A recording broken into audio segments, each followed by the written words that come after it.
Chapter 11. The Mystery of Sex Transmutation. The 10th Step Toward Riches.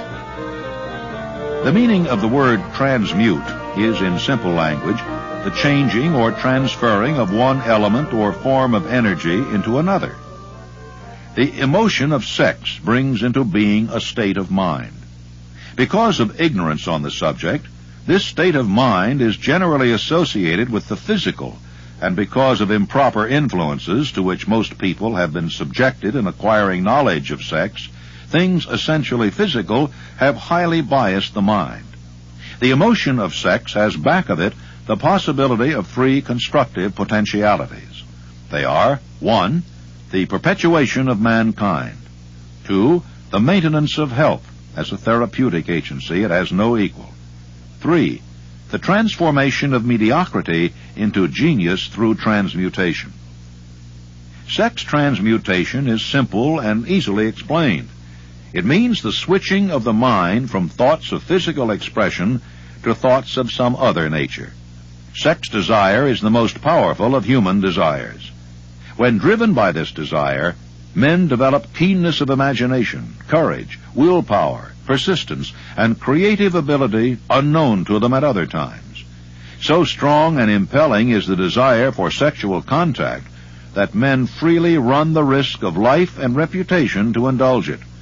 When harnessed and redirected along other lines, this motivating force maintains all of its attributes of keenness and imagination, courage, and so on, which may be used as powerful creative forces in literature, art, or in any other profession or calling, including, of course, the accumulation of riches.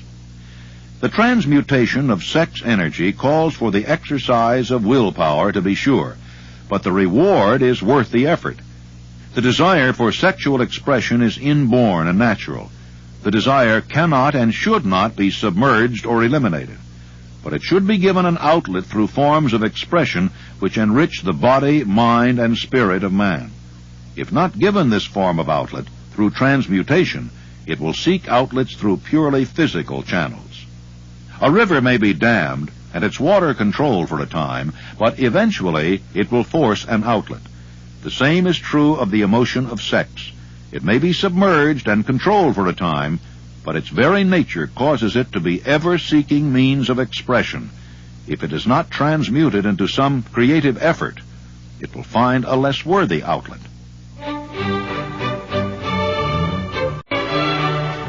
The human mind responds to stimuli through which it may be keyed up to high rates of vibration, known as enthusiasm, creative imagination, intense desire, and so on.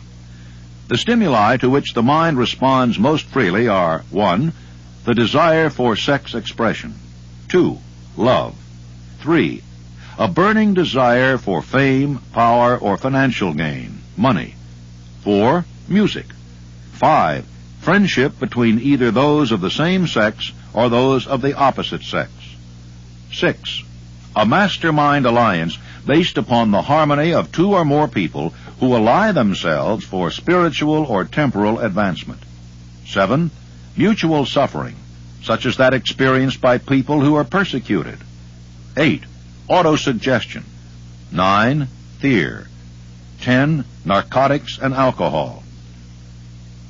The desire for sex expression comes at the head of the list of stimuli, which most effectively step up the mind and start the wheels of physical action. 8 of these stimuli are natural and constructive. 2 are destructive. The list is here presented for the purpose of enabling you to make a comparative study of the major sources of mind stimulation. From this study, it will be readily seen that the emotion of sex is by great odds the most intense and powerful of all mind stimuli. Some wiseacre has said that a genius is a man who wears long hair, eats queer food, lives alone, and serves as a target for the joke makers. A better definition of a genius is a man who has discovered how to increase the intensity of thought to the point where he can freely communicate with sources of knowledge not available through the ordinary rate of thought. The person who thinks will want to ask some questions concerning this definition of genius. The first question will be, How may one communicate with sources of knowledge which are not available through ordinary thought? The next question will be, are there known sources of knowledge which are available only to geniuses? And if so, what are these sources, and exactly how may they be reached? We shall offer evidence through which you may secure your own proof through experimentation, and in so doing, we shall answer both of these questions. Genius is developed through the sixth sense. The reality of a sixth sense has been fairly well established. This sixth sense is creative imagination. The faculty of creative imagination is one which the majority of people never use during an entire lifetime, and if used at all, it usually happens by mere accident. A relatively small number of people use with deliberation and purpose aforethought the faculty of creative imagination. Those who use this faculty voluntarily and with understanding of its functions are geniuses. The faculty of creative imagination is the direct link between the finite mind of man and infinite intelligence. All so-called revelations referred to in the realm of religion, and all discoveries of basic or new principles in the field of invention take place through the faculty of creative imagination. When ideas or concepts flash into one's mind through what is popularly called a hunch, they come from one or more of the following sources. 1. Infinite intelligence. 2. One subconscious mind, wherein is stored every sense impression and thought impulse which ever reached the brain through any of the 5 senses. 3. From the mind of some other person who has just released the thought or picture of the idea or concept through conscious thought. 4. From the other person's subconscious storehouse. There are no other known sources from which inspired ideas or hunches may be received.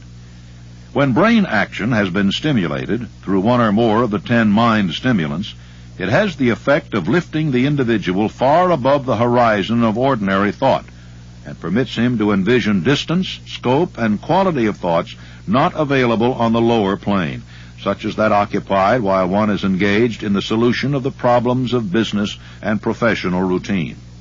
When lifted to this higher level of thought through any form of mind stimulation, an individual occupies relatively the same position as one who has ascended in an airplane to a height from which he may see over and beyond the horizon line, which limits his vision while on the ground. Moreover, while on this higher level of thought, the individual is not hampered or bound by any of the stimuli which circumscribe and limit his vision while wrestling with the problems of gaining the 3 basic necessities of food, clothing, and shelter. He is in a world of thought in which the ordinary workaday thoughts have been as effectively removed as are the hills and valleys and other limitations of physical vision when he rises in an airplane. While on this exalted plane of thought, the creative faculty of the mind is given freedom for action. The way has been cleared for the 6th sense to function. It becomes receptive to ideas which could not reach the individual under any other circumstances. The 6th sense is the faculty which marks the difference between a genius and an ordinary individual. The creative faculty becomes more alert and receptive to factors originating outside the individual's subconscious mind the more this faculty is used, and the more the individual relies upon it and makes demands upon it for thought impulses. This faculty can be cultivated and developed only through use. That which is known as one's conscience operates entirely through the faculty of the 6th sense. The great artists, writers, musicians, and poets become great because they acquire the habit of relying upon the still, small voice which speaks from within through the faculty of creative imagination. It is a fact well known to people who have keen imaginations that their best ideas come through so-called hunches. There is a great orator who does not attain to greatness until he closes his eyes and begins to rely entirely upon the faculty of creative imagination. When asked why he closed his eyes just before the climaxes of his oratory, he replied, "I do it because then I speak through ideas which come to me from within." One of America's most successful and best-known financiers followed the habit of closing his eyes for 2 or 3 minutes before making a decision. When asked why he did this, he replied, "With my eyes closed, I am able to draw upon a source of superior intelligence."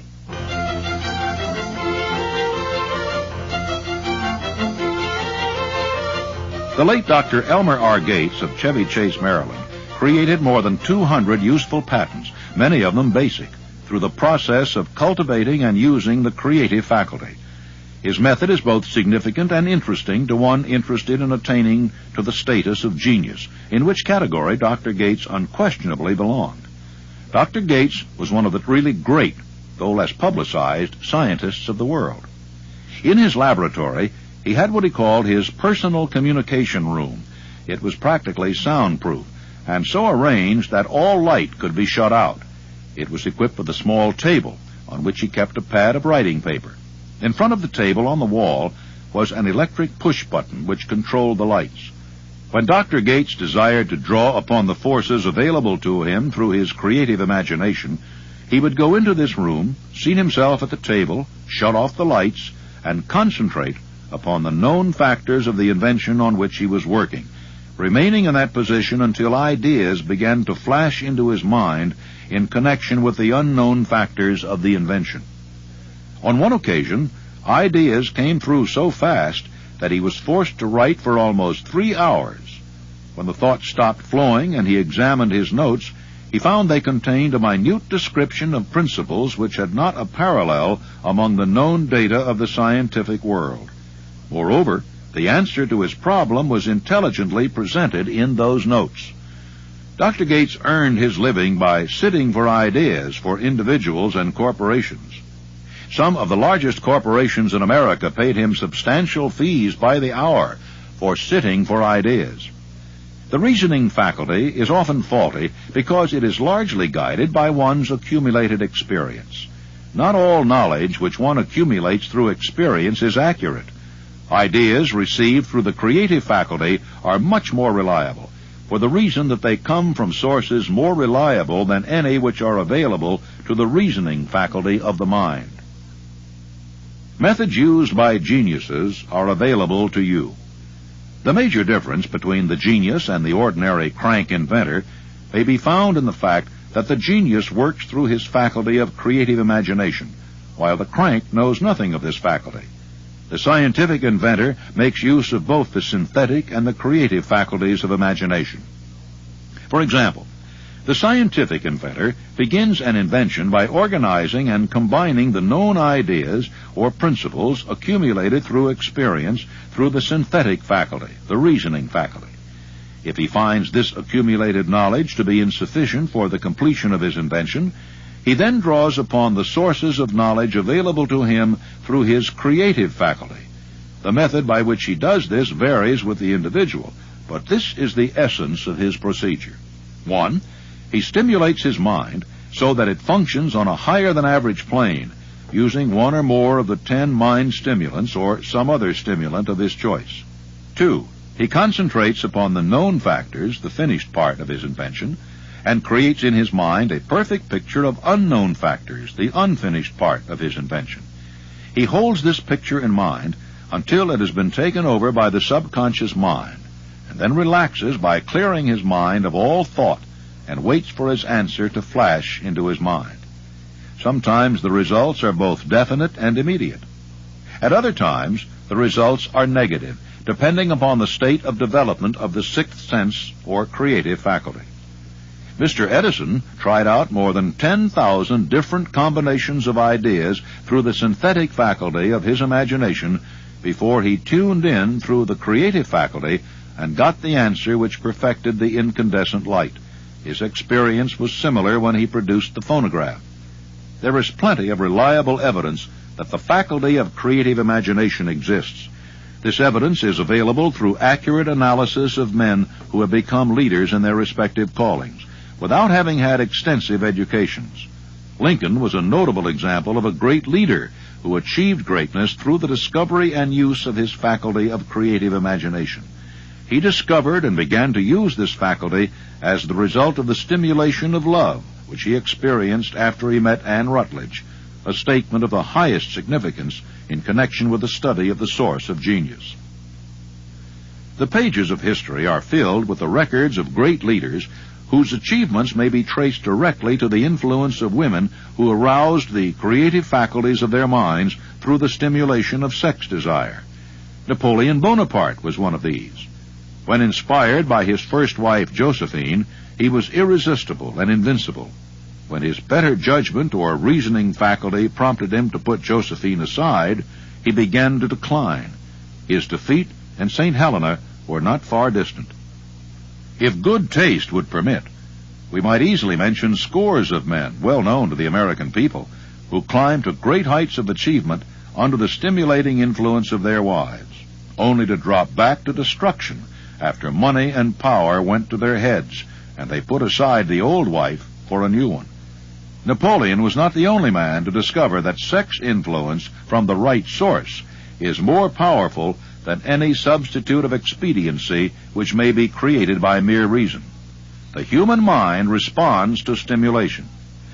Among the greatest and most powerful of these stimuli is the urge of sex. When harnessed and transmuted, this driving force is capable of lifting men into that higher sphere of thought which enables them to master the sources of worry and petty annoyance which beset their pathway on the lower plane. The mere possession of this energy is not sufficient to produce a genius. The energy must be transmuted from desire for physical contact into some other form of desire and action before it will lift one to the status of genius. Far from becoming geniuses because of great sex desires, the majority of men lower themselves through misunderstanding and misuse of this great force to the status of the lower animals. Why men seldom succeed before 40. I discovered from the analysis of over 25,000 people that men who succeed in an outstanding way seldom do so before the age of 40, and more often they do not strike their real pace until they are well beyond the age of 50. This fact was so astounding that it prompted me to go into the study of its cause most carefully. This study disclosed the fact that the major reason why the majority of men who succeed do not begin to do so before the age of 40 to 50 is their tendency to dissipate their energies through overindulgence in physical expression of the emotion of sex. The majority of men never learn that the urge of sex has other possibilities, which far transcend in importance that of mere physical expression. The majority of those who make this discovery do so after having wasted many years at a period when the sex energy is at its height prior to the age of 45 to 50. This usually is followed by noteworthy achievement. The lives of many men up to and sometimes well past the age of 40 reflect a continued dissipation of energies, which could have been more profitably turned into better channels. The desire for sexual expression is by far the strongest and most impelling of all the human emotions, and for this very reason, this desire, when harnessed and transmuted into action other than that of physical expression, may raise one to great accomplishments. The greatest of all mind stimulants. History is not lacking in examples of men who attained to the status of genius as the result of the use of artificial mind stimulants in the form of alcohol and narcotics. Edgar Allan Poe wrote The Raven while under the influence of liquor, dreaming dreams that mortal never dared to dream before. James Whitcomb Riley did his best writing while under the influence of alcohol. Perhaps it was thus he saw the ordered intermingling of the real and the dream, the mill above the river and the mist above the stream. Robert Burns wrote best when intoxicated.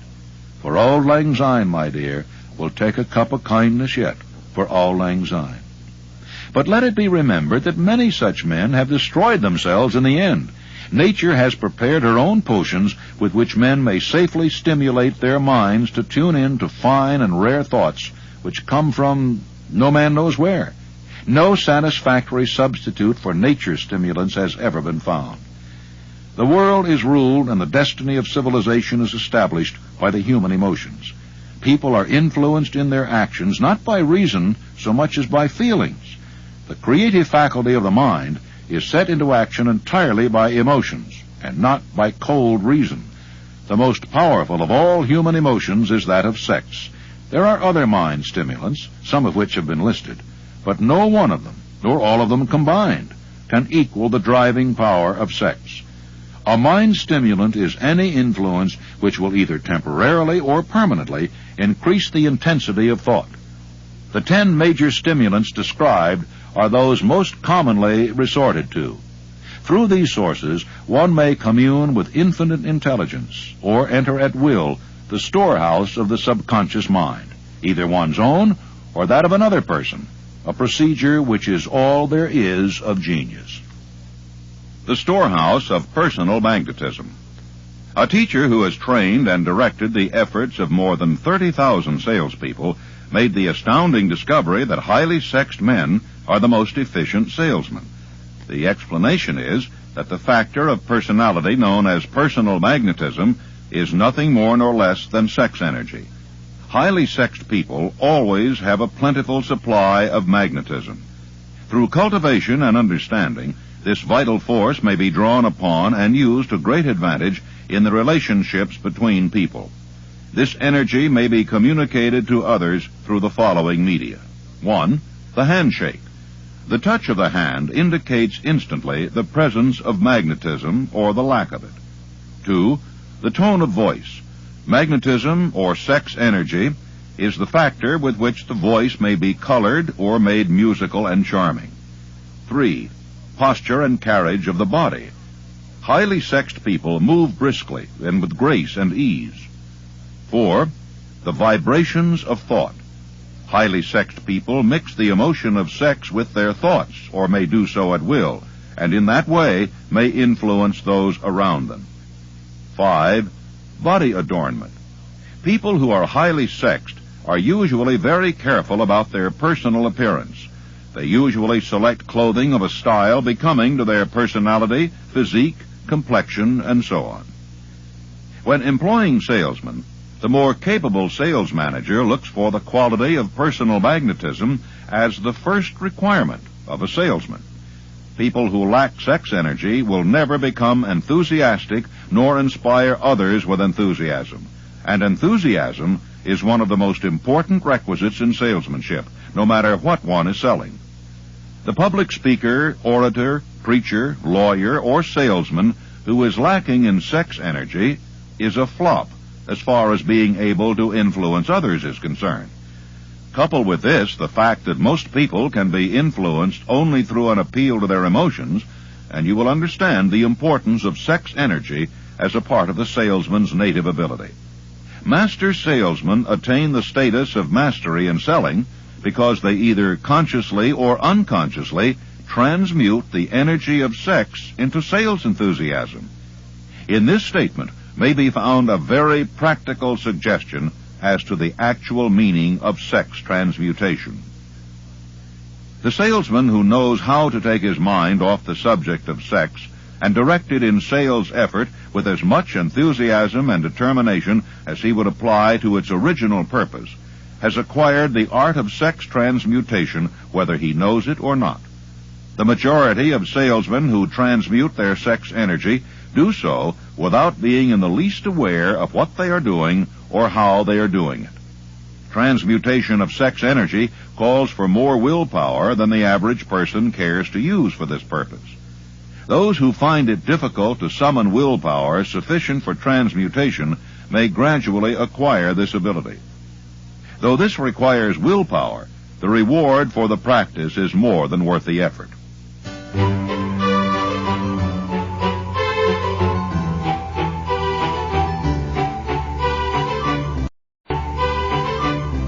False beliefs about sex harm the personality. The entire subject of sex is one which the majority of people appear to be unpardonably ignorant. The urge of sex has been grossly misunderstood, slandered, and burlesqued by the ignorant and the evil-minded. Men and women who are known to be blessed, yes, blessed, with highly sexed natures, are usually looked upon as being people who will bear watching. Instead of being called blessed, they are usually called cursed. Millions of people, even in this age of enlightenment, have inferiority complexes, which they develop because of this false belief that a highly sexed nature is a curse. These statements of the virtue of sex energy should not be construed as justification for the libertine. The emotion of sex is a virtue only when used intelligently and with discrimination. It may be misused, and often is, to such an extent that it debases instead of enriches both body and mind. Every intelligent person knows that stimulation in excess through alcoholic drink and narcotics is a destructive form of intemperance. Not every person knows, however, that overindulgence in sex expression may become a habit as destructive and as detrimental to creative effort as narcotics or liquor. Seldom does an individual enter upon highly creative effort in any field of endeavor before the age of 40. The average man reaches the period of his greatest capacity to create between 40 and 60. These statements are based upon analysis of thousands of men and women who have been carefully observed. They should be encouraging to those who fail to arrive before the age of 40, and to those who become frightened at the approach of old age around the 40-year mark. The years between 40 and 50 are, as a rule, the most fruitful.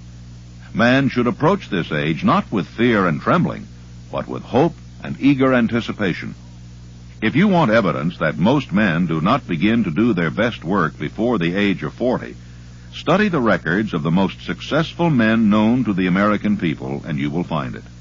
Henry Ford had not hit his pace of achievement until he had passed the age of 40. Andrew Carnegie was well past 40 before he began to reap the reward of his efforts. James J. Hill was still running a telegraph key at the age of 40. His stupendous achievements took place after that age. Biographies of American industrialists and financiers are filled with evidence that the period from 40 to 60 is the most productive age of man. Between the ages of 30 and 40, man begins to learn, if he ever learns, the art of sex transmutation. This discovery is generally accidental, and more often than otherwise, the man who makes it is totally unconscious of his discovery. He may observe that his powers of achievement have increased around the age of 35 to 40, but in most cases he is not familiar with the cause of this change, that nature begins to harmonize the emotions of love and sex in the individual between the ages of 30 and 40, so that he may draw upon these great forces and apply them jointly as stimuli to action. Tap your powerhouse of emotions. Sex alone is a mighty urge to action, but its forces are like a cyclone. They are often uncontrollable. When the emotion of love begins to mix itself with the emotion of sex, the result is calmness of purpose, poise, accuracy of judgment, and balance. What person who has attained to the age of 40 is so unfortunate as to be unable to analyze these statements and to corroborate them by his own experience? When driven by his desire to please a woman, based solely upon the emotion of sex, a man may be, and usually is, capable of great achievement, but his actions may be disorganized, distorted, and totally destructive. When driven by his desire to please a woman based upon the motive of sex alone, a man may steal, cheat, and even commit murder. But when the emotion of love is mixed with the emotion of sex, that same man will guide his actions with more sanity, balance, and reason. Love, romance, and sex are all emotions capable of driving men to heights of superachievement. Love is the emotion which serves as a safety valve and ensures balance, poise, and constructive effort. When combined, these three emotions may lift one to an altitude of a genius. The emotions are states of mind. Nature has provided man with a chemistry of the mind which operates in a manner similar to the principles of chemistry of matter. It is a well-known fact that through the aid of chemistry of matter, a chemist may create a deadly poison by mixing certain elements, none of which are in themselves harmful in the right proportions. The emotions may likewise be combined so as to create a deadly poison. The emotions of sex and jealousy, when mixed, may turn a person into an insane beast. The presence of any one or more of the destructive emotions in the human mind, through the chemistry of the mind, sets up a poison which may destroy one's sense of justice and fairness. The road to genius consists of the development, control, and use of sex, love, and romance. Briefly, the process may be stated as follows. Encourage the presence of these emotions as the dominating thoughts in one's mind, and discourage the presence of all the destructive emotions. The mind is a creature of habit. It thrives upon the dominating thoughts fed it. Through the faculty of willpower, one may discourage the presence of any emotion and encourage the presence of any other. Control of the mind through the power of will is not difficult. Control comes from persistence and habit. The secret of control lies in understanding the process of transmutation. When any negative emotion presents itself in one's mind, it can be transmuted into a positive or constructive emotion by the simple procedure of changing one's thoughts. There is no other road to genius than through voluntary self-effort. A man may attain to great heights of financial or business achievement solely by the driving force of sex energy. But history is filled with evidence that he may, and usually does, carry with him certain traits of character which rob him of the ability to either hold or enjoy his fortune. This is worthy of analysis, thought, and meditation, for it states a truth, the knowledge of which may be helpful to women as well as men. Ignorance of this has cost thousands of people their privilege of happiness, even though they possessed riches. Chapter 11 continued. The mystery of sex transmutation. One who loves truly can never lose entirely. Memories of love never pass. They linger, guide, and influence long after the source of stimulation has faded. There is nothing new in this. Every person who has been moved by genuine love knows that it leaves enduring traces upon the human heart. The effect of love endures because love is spiritual in nature. The man who cannot be stimulated to great heights of achievement by love is hopeless. He is dead, though he may seem to live. Go back to your yesterdays at times and bathe your mind in the beautiful memories of past love. It will soften the influence of the present worries and annoyances. It will give you a source of escape from the unpleasant realities of life. And maybe, who knows, your mind will yield to you, during this temporary retreat into the world of fantasy, ideas or plans which may change the entire financial or spiritual status of your life. If you believe yourself unfortunate because you have loved and lost, perish the thought. One who has loved truly can never lose entirely. Love is whimsical and temperamental. It comes when it pleases and goes away without warning. Accept and enjoy it while it remains, but spend no time worrying about its departure. Worry will never bring it back. Dismiss also the thought that love never comes but once. Love may come and go, times without number, but there are no two love experiences which affect one in just the same way. There may be, and there usually is, one love experience which leaves a deeper imprint on the heart than all the others. But all love experiences are beneficial, except to the person who becomes resentful and cynical when love makes its departure. There should be no disappointment over love, and there would be none if people understood the difference between the emotions of love and sex.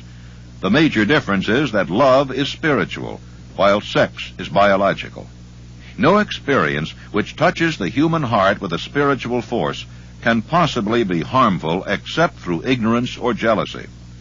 Love is, without question, life's greatest experience. It brings one into communion with infinite intelligence.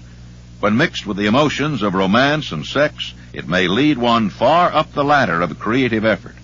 The emotions of love, sex, and romance are sides of the eternal triangle of achievement-building genius. Love is an emotion with many sides, shades, and colors. But the most intense and burning of all kinds of love is that experienced in the blending of the emotions of love and sex. Marriages not blessed with the eternal affinity of love properly balanced and proportioned with sex cannot be happy ones and seldom endure. Love alone will not bring happiness in marriage, nor will sex alone. When these two beautiful emotions are blended, marriage may bring about a state of mind closest to the spiritual that one may ever know on this earthly plane. When the emotion of romance is added to those of love and sex, the obstructions between the finite mind of man and infinite intelligence are removed. Then a genius has been born. Reasons why a man's wife can either make or break him. Here is the interpretation which would, when properly understood, bring harmony out of the chaos which exists in too many marriages. The disharmonies often expressed in the form of nagging may usually be traced to lack of knowledge on the subject of sex. Where love, romance, and the proper understanding of the emotion and function of sex abide, there is no disharmony between married people. Fortunate is the husband whose wife understands the true relationship between the emotions of love, sex, and romance. When motivated by this holy triumvirate, no form of labor is burdensome, because even the most lowly form of effort takes on the nature of a labor of love. It is a very old saying that a man's wife may either make him or break him, but the reason is not always clear. The making and breaking are the results of the wife's understanding, or lack of understanding, of the emotions of love, sex, and romance. If a woman permits her husband to lose interest in her and become more interested in other women, it is usually because of her ignorance or indifference toward the subjects of sex, love, and romance. This statement presupposes, of course, that genuine love once existed between a man and his wife. The facts are equally applicable to a man who permits his wife's interest in him to die. Married people often bicker over a multitude of trivialities. If these are analyzed accurately, the real cause of the trouble will often be found to be indifference or ignorance on these subjects. The uselessness of wealth without women. Man's greatest motivating force is his desire to please woman. The hunter who excelled during prehistoric days before the dawn of civilization did so because of his desire to appear great in the eyes of woman. Man's nature has not changed in this respect. The hunter of today brings home no skins of wild animals, but he indicates his desire for her favor by supplying fine clothes, automobiles, and wealth. Man has the same desire to please woman that he had before the dawn of civilization. The only thing that has changed is his method of pleasing. Men who accumulate large fortunes and attain to great heights of power and fame do so mainly to satisfy their desire to please women. Take women out of their lives, and great wealth would be useless to most men. It is this inherent desire of man to please woman which gives woman the power to make or break a man. After I got through with my interview with Mr. Carnegie, I went back down to Washington and told my brother what had happened. He sat silently, never said a word until I told him the whole story. Then he got up and he walked over.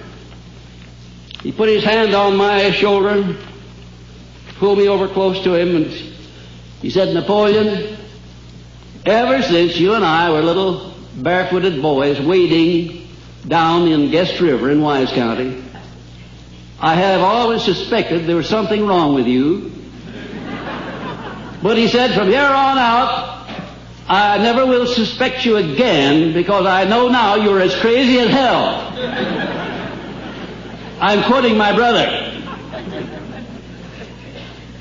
And I want to tell you, ladies and gentlemen, that the time he was speaking, because I'd gotten away from Mr. Carnegie and the influence of his great personality had worn off, I was down to the bare realities of life again. I want to tell you that my brother's words seemed like they had a lot of logic to them.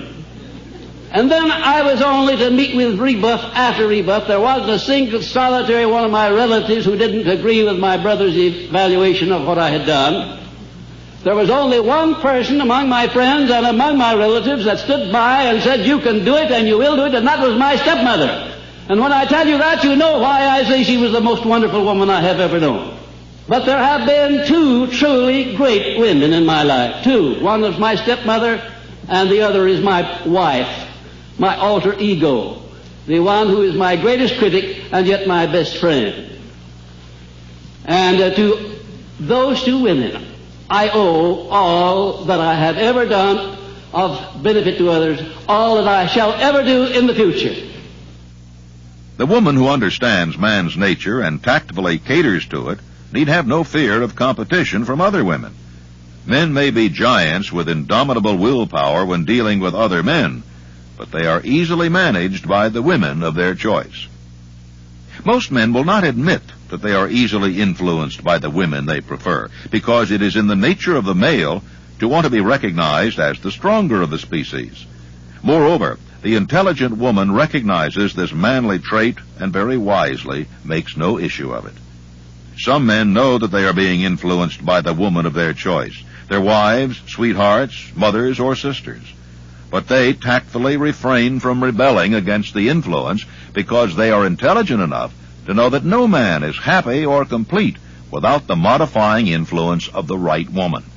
The man who does not recognize this important truth deprives himself of the power which has done more to help men achieve success than all other forces combined.